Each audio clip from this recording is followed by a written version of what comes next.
This is Labneh, and it might look like an ordinary cream cheese, but it's far from it. It has half the calories, twice the flavour, and the same texture, all while not being a cheese at all. So what is it? The reason why it's not a cheese is that it's actually made from yogurt rather than milk. Regular cream cheese is made by curdling milk with enzymes to separate out the whey, but Labneh is made by straining yogurt until it thickens. So in technical terms, Labneh is actually very thick yogurt, but unlike Greek yogurt, which is also thick, Labneh is on the more sour side, and that sourness as well as Labneh's higher water content is the key difference between it and cream cheese. So there are two different kinds of Labneh out there. There is the creamy spreadable kind, and then there is the spice coated balls. These are preserved for long life, and this is just to eat right away. You can use this in sandwiches or as the dip, and these ones you spread them out just like any other cream cheese. To make a basic Labneh is actually ridiculously simple. All you need is store-bought yogurt and a cheesecloth or even a kitchen towel. Any kind of dairy yogurt works well, but it is best to get a yogurt with live cultures that isn't strained. To make it, you take a kilogram of yogurt and add 3/4 to 1 teaspoon of regular table salt, then mix it very well. The salt will pull the water out of the yogurt, allowing it to thicken. To separate out that water, we need to strain the yogurt, and I find that reusable nut milk bags or cheesecloth work very well. They have really small holes which allow the water out while keeping the yogurt trapped inside, but a regular muslin or a fine strainer should work as well. One thing to keep in mind is that you need your equipment to be sterile to prevent mold, so when I wash the equipment I use a baby bottle sterilization tablet to ensure that everything is safe before use. So in goes the yogurt into the bag, and what you want to do is position it so the yogurt is all collected at the bottom of the bag. If you squeeze the bag, it will start to leak loads of water. You then want to tie the bag just above where the yogurt is so that it's tightly compressed, and I use these IKEA kitchen clips to tie it down.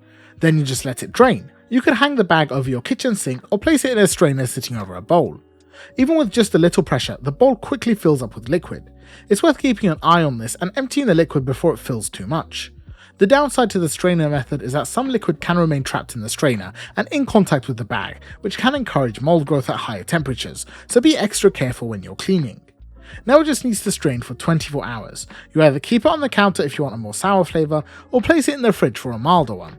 You can also reduce the straining time by placing something heavy on top of the bag which will compress it, but again that needs to be sterile to prevent mold. One thing you can do is fill a sandwich bag with water and use that as a weight. Now in my case I am making 4 different batches of Labneh, a creamy 24-hour cow's yogurt Labneh, then 2 batches of 72-hour Labneh balls.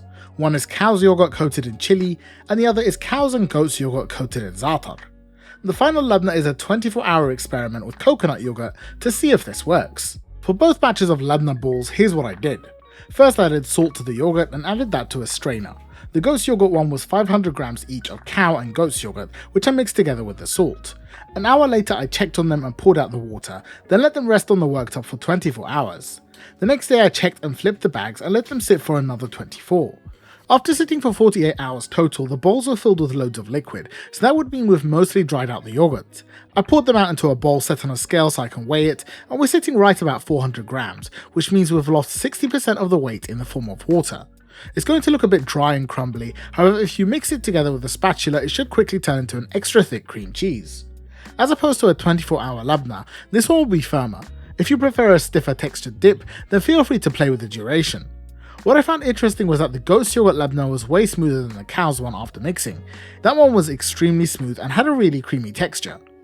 So now we need to portion the Labneh out into balls and let them dry for another day so they firm up. And so I've got a kitchen tray covered in a tea towel and then covered in some kitchen towels. I've also got the bowl of Labneh sitting on a scale, and using 2 spoons I'm measuring out 40-gram blobs of the Labneh. You can pass them from spoon to shape them like balls, then place them onto the towels. As you can see, there's still plenty of water in them, and that's draining into the towels.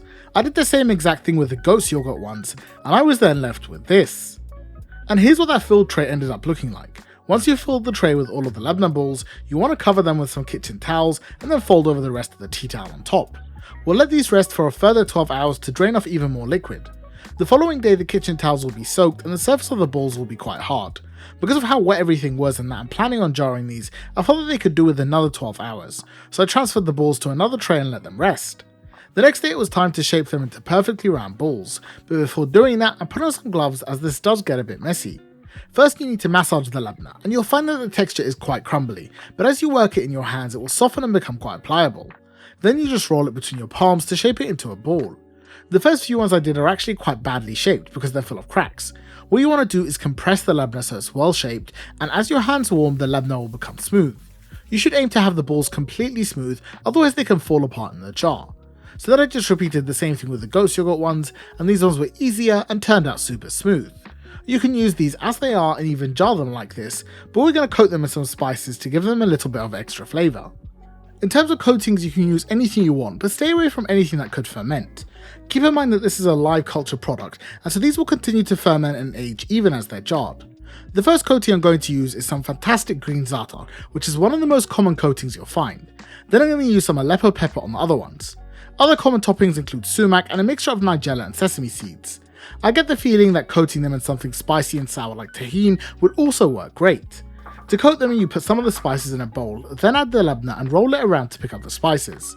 For coarser spices like chili flakes or za'atar, you might need to press them into the labneh, and in the end your labneh should be well coated like this. I've coated the goat ones in the za'atar and the cow ones in the chili flakes. Then all you need to do is jar them up, and I've got some sterile jars here which I'm stacking the labneh in, and then I'm going to preserve them in vegetable oil.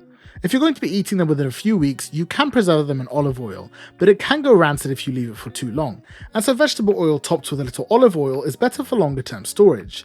Then you just seal the jars, and these will keep for a long time outside of the fridge. You can keep them preserved for a number of months, but once you open the jar again, it's best to consume them within a few weeks.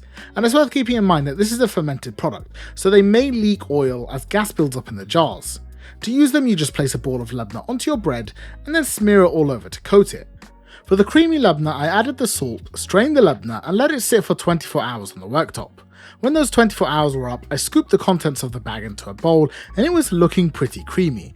All it needed was to be mixed together well until it softened and became pliable, then it was ready for use. I moved this into a sterile jar for storage, and if you're doing this, try to remove as many air gaps as possible. Then I cleaned it up, and that will keep in the fridge for a week or two. Of course, spreading that onto some bread is the ultimate test, so I made a delicious labneh wrap with some sliced tomatoes, olives and olive oil. This is one of my favourite sandwiches, and if you add some cucumber and fresh mint it will be even better. Another way to serve this is to make a well of labneh on a plate and add some freshly cracked pepper before pouring over olive oil. This is the classic way of serving labneh as a dip. Unfortunately, the coconut experiment seemed to develop some mould the first time around.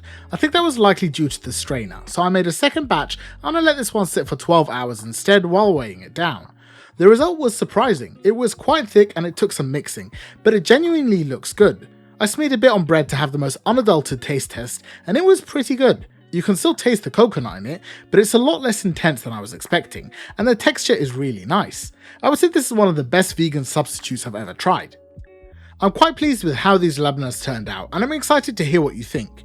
If you discover a great combination or coating for the labneh, let us know. And if you want to learn about another sour ingredient, watch this video next.